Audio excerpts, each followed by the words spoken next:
Moi, c'est Félix-Antoine Dervisseau. Je suis psychologue du travail des organisations. J'ai eu la chance, là, dans ma vie professionnelle et personnelle, de rencontrer plusieurs entrepreneurs, des entrepreneurs là, à la fois des gens qui sont travailleurs autonomes, mais aussi des entrepreneurs qui ont leur petite business avec leurs employés.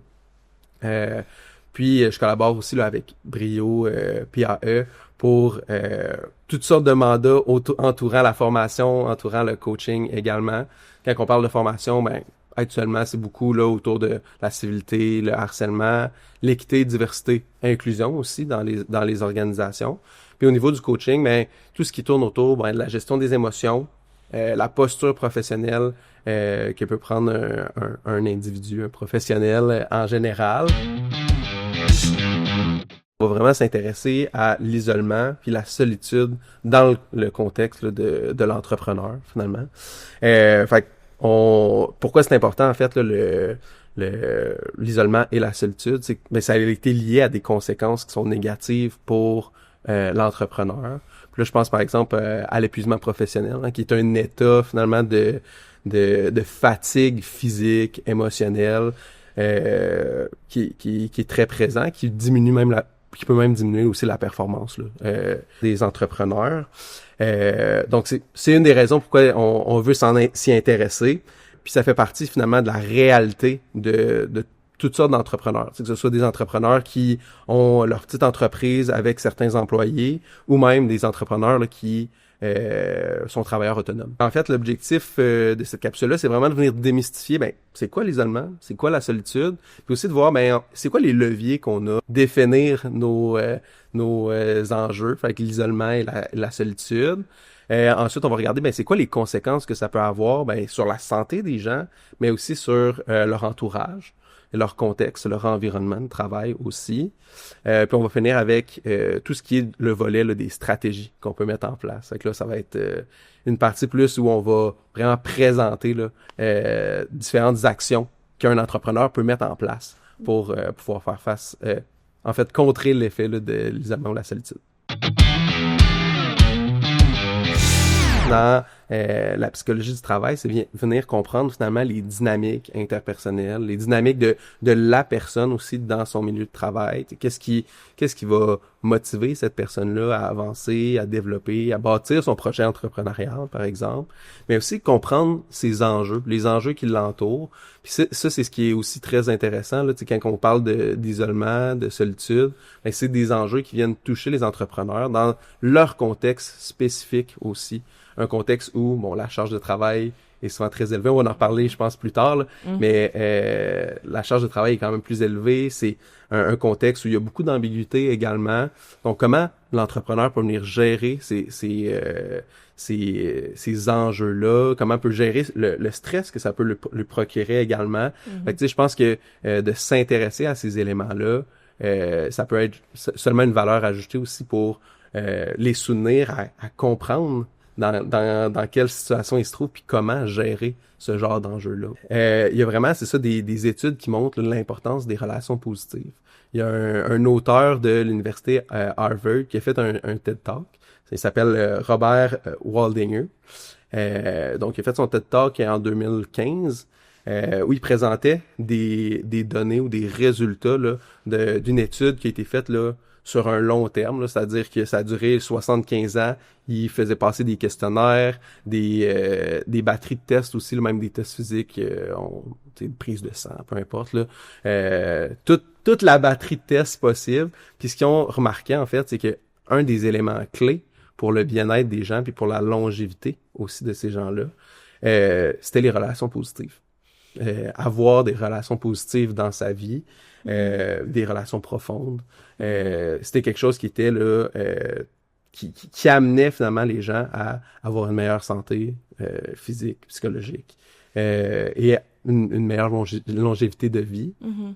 Puis même dans la psychologie du travail, dans les théories qui sont utilisées pour vraiment comprendre l'individu, il y a des théories là, qui parlent des besoins fondamentaux des gens au travail. Puis dans ces besoins fondamentaux-là, il y a l'autonomie. Fait que être autonome dans mes décisions, dans qu'est-ce que je fais, la compétence, se sentir compétent. puis le sentiment d'affiliation, donc le sentiment d'être en relation et connecté avec l'autre. Donc, c'est des éléments qui sont essentiels, finalement, dans notre vie professionnelle.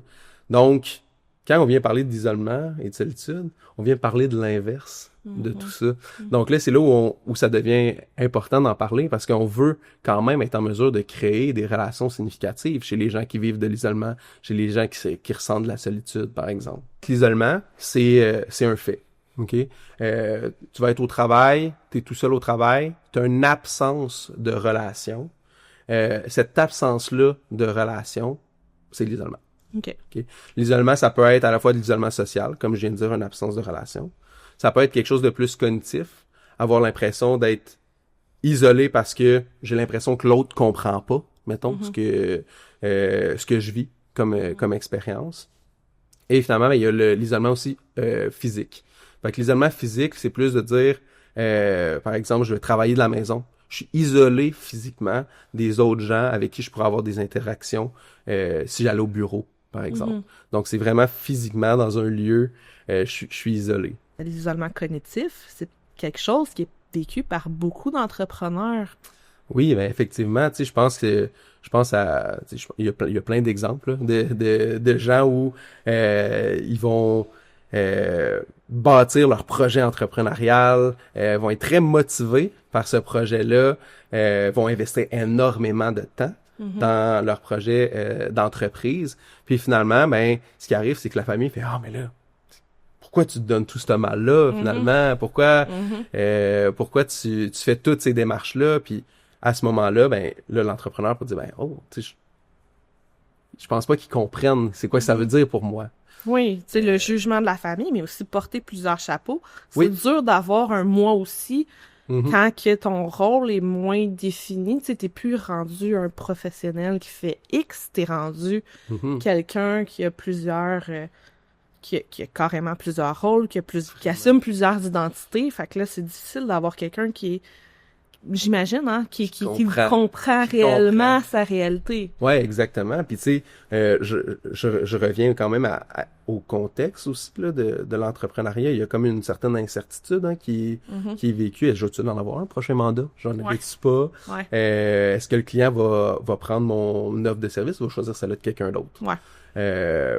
Puis cette réalité-là, ce stress-là qui peut être induit par cette réalité-là, des fois, quand on en parle à titre d'entrepreneur, ben les gens autour vont peut-être pas nécessairement comprendre parce qu'ils ont une sécurité d'emploi. Ouais. Ils ont leur salaire qui vont rentrer à 1 ou 2 semaines. Ouais. Donc, on peut se sentir effectivement plus pris avec ça puis avoir l'impression que même quand on en parle, on n'est pas nécessairement compris. La solitude, c'est vraiment l'expérience subjective. Okay. Donc, qu'est-ce que je ressens?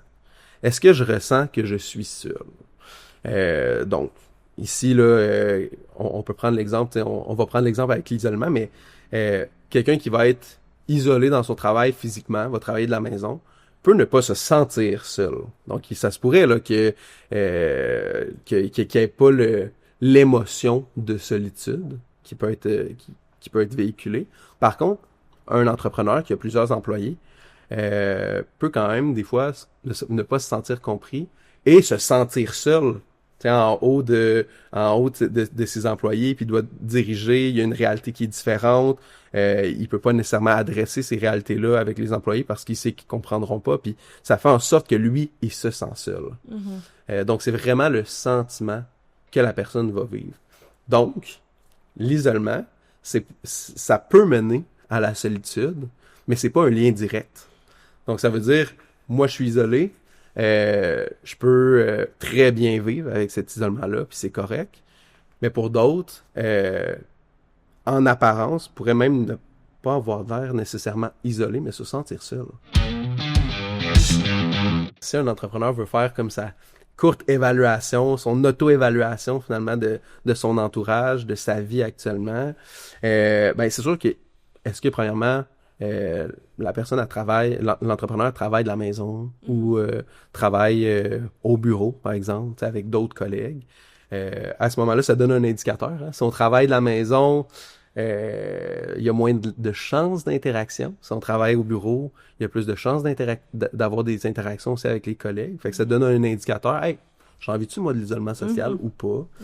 La présence ou l'absence même de collègues ou d'associés. Tu sais, je suis travailleur autonome, puis j'ai personne autour de moi.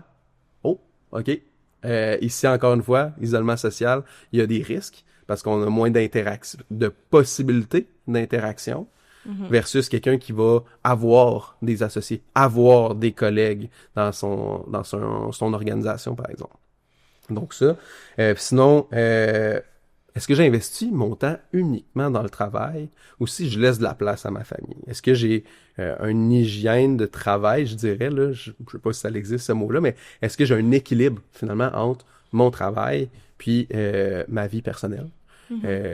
Si oui, ben, on a des chances d'interaction aussi dans notre vie personnelle, hein, des amis, de la famille, une vie de couple. Des enfants. C'est toutes des interactions qu'on peut avoir qui viennent réduire là, le risque d'isolement social, mettons. Versus, non, j'investis tout mon temps dans mon travail, puis j'ai pas beaucoup de temps à l'extérieur, j'ai pas de réseau, j'ai pas de soutien social non plus à l'extérieur. Mais là, à ce moment-là, OK, on peut se poser des questions et se dire peut-être qu'il y a de l'isolement là. La présence d'émotions négatives. Hey, je suis souvent triste, ennuyé parce que je suis tout seul à la maison, par exemple. Tu sais, ça, c'est des pistes qui peuvent nous dire, OK, il y a un petit signal, un autre petit drapeau là, à lever, puis dire, OK, peut-être que je vis de la solitude là. Même si ça peut expliquer aussi, ça peut être expliqué par d'autres enjeux que vivent les entrepreneurs. Quand même, pour la solitude, si on se dit, je m'ennuie parce que je suis seul à la maison, oh, il se passe quand même quelque chose à ce niveau-là. Une perte de concentration. Si j'ai tendance à être capable d'être très, très focus dans mon travail, puis que là, tout d'un coup, je dois toujours me distraire, je dois aller sur les réseaux sociaux, je suis pas capable de rester focus quand je dois faire une tâche. Ça peut être un signe de solitude. Encore une fois, c'est très général, hein, fait que ça peut toucher d'autres types d'enjeux, mais quand même, ça peut nous donner un indicateur que il pourrait y avoir un lien justement avec la solitude. La diminution de la performance, je procrastine plus, je vais dormir plus longtemps, j'ai moins l'énergie pour faire mon travail. Ça peut être aussi des signes de solitude. Mais comme pour toutes les autres, hein, quand je dis que c'est complexe, et des indicateurs qui sont peut-être plus génériques, ça peut expliquer, encore une fois, d'autres enjeux. Par contre, si on se concentre sur la question, suis-tu satisfait, moi, des relations que j'ai dans ma vie? Si on tourne autour de ça, on va quand même avoir un bon indicateur de je vis-tu de la solitude ou j'en vis pas. Se sentir seul, ça peut amener notamment de l'insomnie. Ça paraît de base, là, finalement, mais c'est quand même quelque chose de la santé physique, hein. Un besoin vital de dormir, d'avoir un bon sommeil, mais là, on vient avoir des problématiques à ce niveau-là. On peut faire de l'insomnie, une hausse même aussi du stress. Fait que là, les hormones de stress peuvent faire en sorte que t'as une hausse des hormones de stress, finalement. Fait que là, ça fait en sorte que tu n'en expérimentes plus. Ou encore, mais comme on parlait tantôt, là, la consommation, plus d'abus de substances, par exemple, mais là, ça aussi, ça peut être problème. Ça peut engendrer d'autres problématiques physiques là, d'envergure, mais à cause du fait que comment on gère finalement notre solitude, c'est qu'on vient boire davantage d'alcool ou on vient prendre de la drogue. Donc à ce moment-là, ben ça peut là, avoir une pente glissante vers d'autres problèmes de santé physique.